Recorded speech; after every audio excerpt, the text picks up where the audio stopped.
розиямо шерова ин рӯз ҳам ба хонааш бенатиҷа баргашт. ӯ кор меҷӯяд. чанд муддат аст ки барои пайдо намудани кори муайян саргардон аст. мегӯяд ки ҳар коре бошад, ҳатто хоҳиши завқаш набошад ҳам барои рӯзгузаронии фарзандон розӣ аст ки он ҷо кор кунад, аммо чунин кор ҳам пайдо кардан наметавонад. шароит мусоз нест, вазминай хайд ноилоҷем. розиямо фарзанддор аст. аз ду издивоҷ 5 фарзандро бепадар калон кардааст. онҳо дар тарбияи модар бенавозиш ва кӯмаки падар калон шудаанд. пишти бехонагӣ ба 5 фарзанд 12 сола қайб квартира фур гаштем. Совхози Ангурбоғам рафтем. Қилъаи пишти ЖД 6-ам рафтем шиштем. Мақсад Умед 88 шиштам. Кӯчаи Синода шиштам.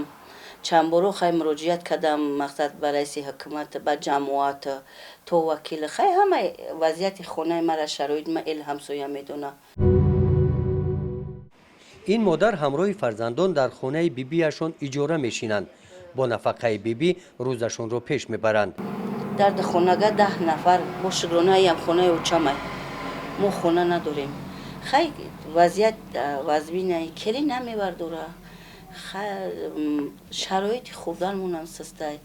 эҳтиёҷмандем барои шароит ки набуд. Хай асабонӣ мешавад, рӯзиш мешава намеёван хурдан. рӯзиш мешава, мақсад меоя гапи паста биланд мезани, баъд зӯроварӣ, мақсад чи оилаи пишти ҳамин шароити хона мешава. буҷети намераса, бехонагӣ, ҷо тангай, ҷанҷолай пишти чӣ мешава.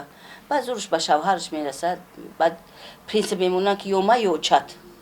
баъд мебурӯянд мераванд. ҷояш меяд ки мазаи худам нестай давлен 240 қати балинса бурданам озир асабом намебардора.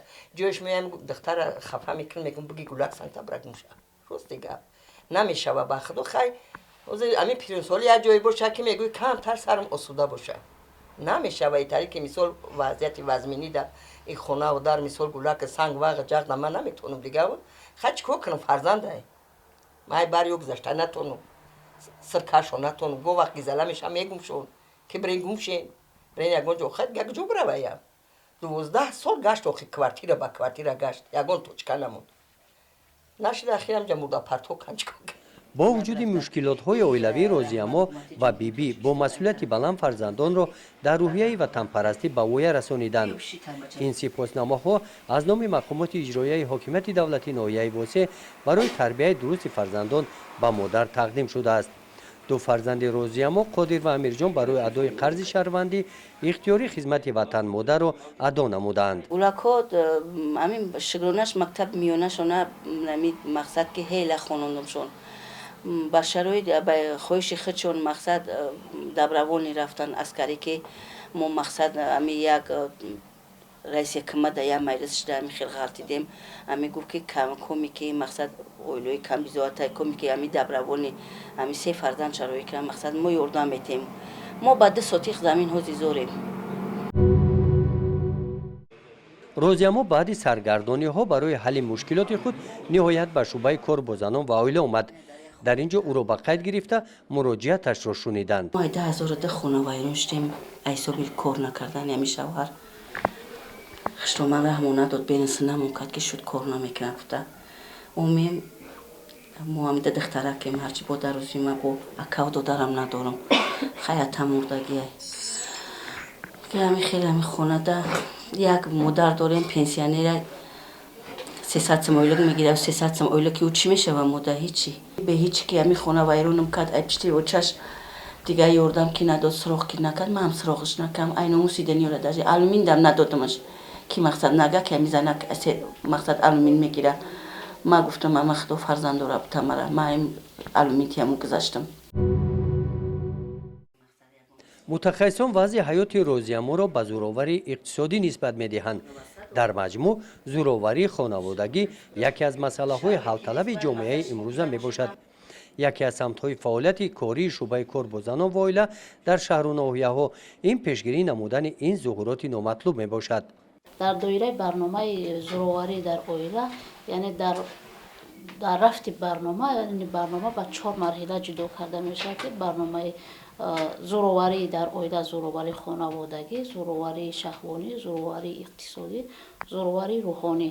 Яъне ки ҳар марҳилое ки ба зӯроварӣ маҳсуб мешавад, аз рӯи марҳилаҳои зӯроварӣ дар оила, яъне зӯроварии шаҳвонӣ нисбати зану шавҳар, зӯроварии иқтисодӣ, яъне дар оила маҳсуб ба камо коста будани рӯзгордории оила мешавад, зӯроварии рӯҳонӣ, яъне ки нисбати як шахс ба шахси дигар, зӯроварии рӯҳонӣ аз ҳисоби асабоният, яъне ягон суханҳои қабеҳ, тӯҳмат задан, ҳамино ба шахси дигар таъсир расондан, ин зӯроварии рӯҳонӣ ба ин нӯбат гирифта мешавад. дар баробари ҳамин аз рӯи зӯроварии оилавӣ ки аз ҷониби шавҳар ба ҳамсар мешавад, аз ҳамсар ба шавҳар мешавад дар доираи оила, яъне аз як шахс ба шахси дигар зӯроварӣ кардан, ин худаш зӯроварии ҷисмонӣ мешавад, яки зӯроварии оилавӣ дар бар мегирад. сабаби ҳамин зӯроварии оила мешавад амуанӣ. Хай мақсад коргар нест, як чиз дар хона намераса, иш нест, уш нест. Хай ҳози ёшои ҳози намебардоранд. Ёшоиҳо пештарак хай дига буд, пасти буланди зиндагиро мефаҳмиданд. ёшои ҳозир да бояд шароити хона 100% бошад, бояд ҷидош кунӣ. Надорам хонаву дар. Хай рӯзиш мешава намеёбем бихрем бо. рӯғанша намеёбӣ, иша намеёбӣ. Хай ёша як гап мегӯяд, як гапш мегӯй. зӯроварӣ дар оила оиди пешгирии он кумитаҳои маҳалла бояд масъулияти бештар дошта бошанд, мегӯяд Қурбоналӣ Маҳмадов. Қурбоналӣ раиси кумитаи маҳаллаи деҳаи Сулҳобод, ҷамоати деҳоти Тугарак мебошад. Оиди муроҷиати сокинон дафтари алоҳида кушодааст. вақте ки мо да муроҷиат мекунем, аввал мо мерем хона дарша мебинем, ҳамун шаҳрванде ки муроҷиат кардагиай, ҳамун ариза менависа ба мо, ариза ки мисол ҳам хел шароити ман хел пастай, зурм намераса. баъд мо аризашам мегирем. хеле оилаи барои ҷидошавӣ ба қайд гирифтагӣ нестем, не ки оилаи хеле байни хичун чиз кардагӣ, як 8 нафар ҳастанд, 8 зиёда, 8 оила ҳастанд, не ки зиндагишон ҳозир соз рафтеста ҳозирада. яке хеле бугӯи байни хичун ҷидо шидан хеле нест. аз деҳаи Сулҳобод 630 хоҷагӣ ба қайд гирифта шудааст. аз ин шумора зиёда аз 100 оила ҳамчун оилаи камбизоат номнавис шуданд.